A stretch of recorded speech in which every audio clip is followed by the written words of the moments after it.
Hello mga ka-sweets! Good morning!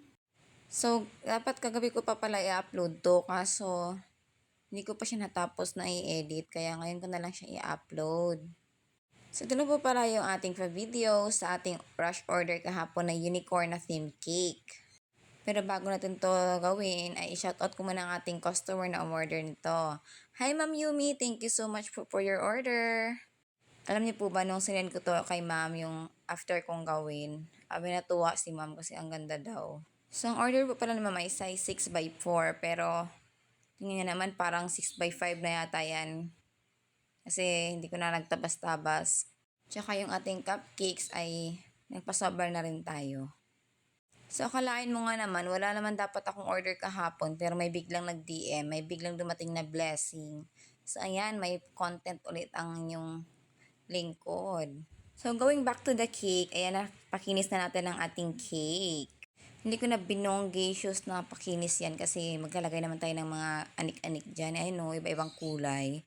So, may 5 colors pala ang ating cake. May white, pink, blue, and yellow, at saka violet. Di ba ang ganda sa mata pag maraming makulay ang cake? Nako, bet na mga bata pagka ganyan. So, yan, rosette po pala yan. Mga 1M po ang gamit ko dyan. And then, may ginamit din ako palang dyan, 2D na piping tip. Kasi, kulang yung aking 1M. Ang dami kasi nila, di ba, 5 sila. Medyo iniba ko ng onte yung shade ng kulay at saka yung design sa sample. Yung sample kasi niya, kakaunti lang yung rosette sa taas. Yung akin, medyo dinamihan ko lang. Wala lang para desisyon na naman akong baker.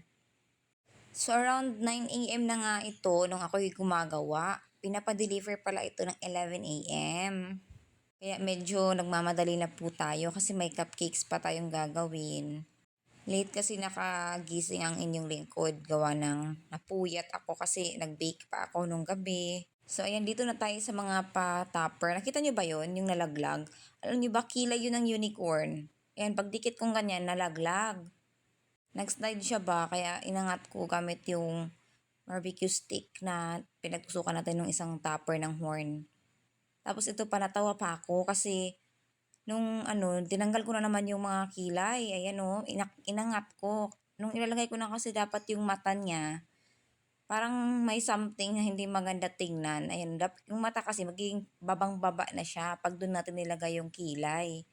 Kaya, tinanggal ko siya tapos nilipat ko naman sa taas.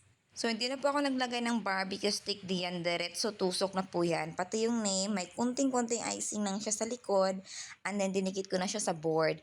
Printed toppers lang po pala ito lahat kasi rush na nga po ito, di ba? And hindi pa talaga din ako nagpo-fondant. Sa ngayon, feeling ko hindi para sa akin yung fondant. Kaya gusto ko sana mag-enroll kay Chef Emily pag nakaipon na tayo ng pang-enroll. So yun lamang po mga ka-sweets. Ito na ang pa-final look. Thank you so much for watching. Please like and follow. Bye!